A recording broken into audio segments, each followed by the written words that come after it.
My name is David Lee, and I'm actually an intervention. I'm actually two people.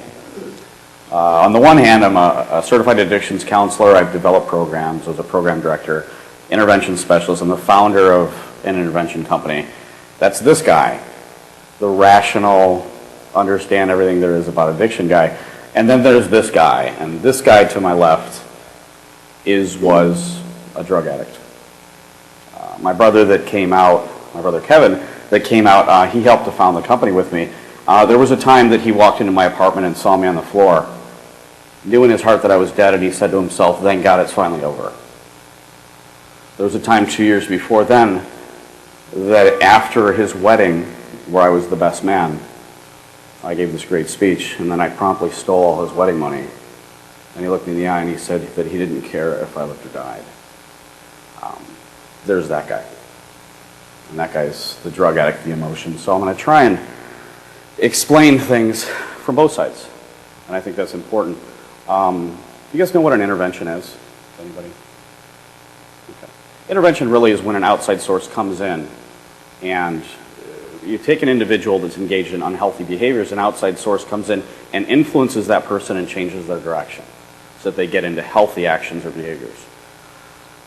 Sooner or later, an intervention will happen on every drug user, every alcohol user. Sooner or later, an intervention always happens.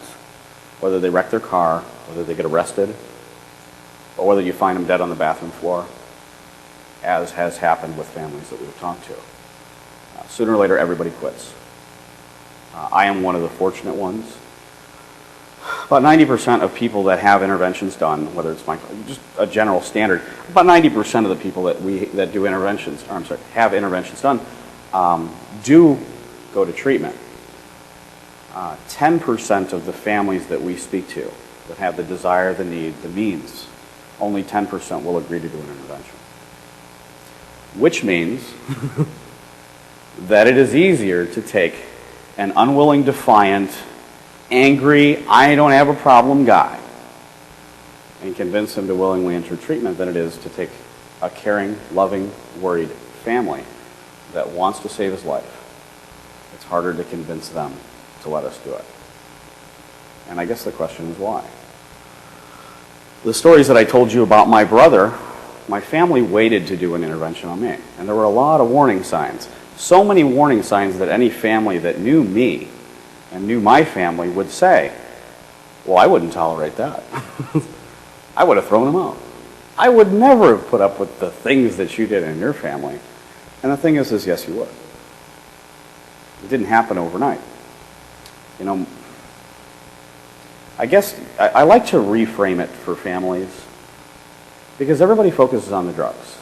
The drugs do create problems, sure, but the drugs were not my problem. I shifted from drug to drug to drug. The drugs weren't really my problem. What my problem was, what I was really addicted to, was number one, I was addicted to avoiding uncomfortable feelings, things, and situations.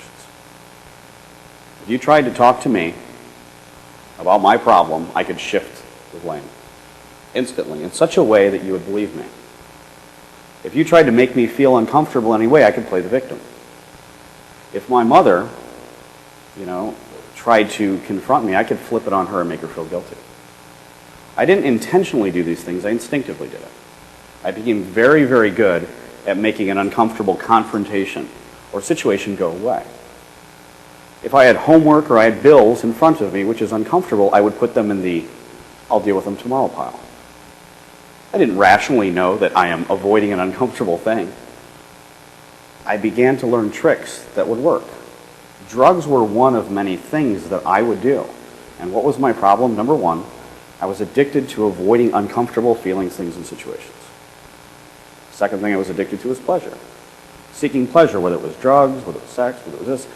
Those are the two things. And if you reframe it and look at that, then you can begin to understand what the problem is. Because a lot of families think, as long as he's not doing drugs, he's fine. My 27-year-old is living in my basement and doesn't have a job, doesn't have the means. When I try and talk to him about it, he doesn't want to do anything about it, but at least he's not using methamphetamine. Life is fine.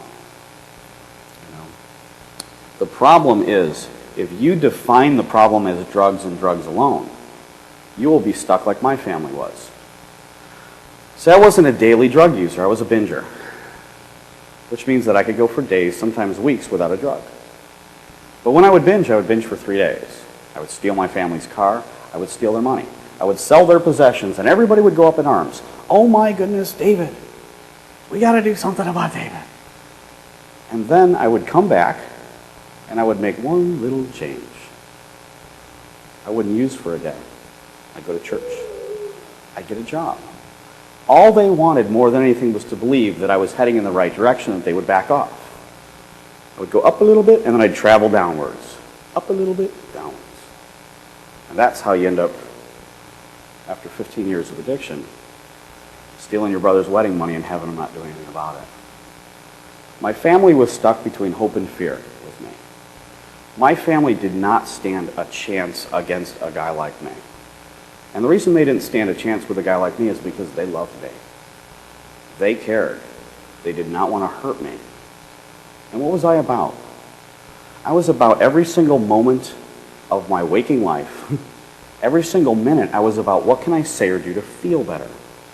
It defined the relationships I had. I would draw people into my life that could accommodate that. The people that wouldn't like my addiction, I wouldn't bring them into my universe. But the people that would, the drug addicts, those friends, people that didn't care, I would draw them in. I was slowly creating a system around me, a system of people that could best serve my avoiding uncomfortable feelings, things, and situations, making myself feel better. I was stuck with my family. I couldn't very well just get a new family. I was stuck with my mom.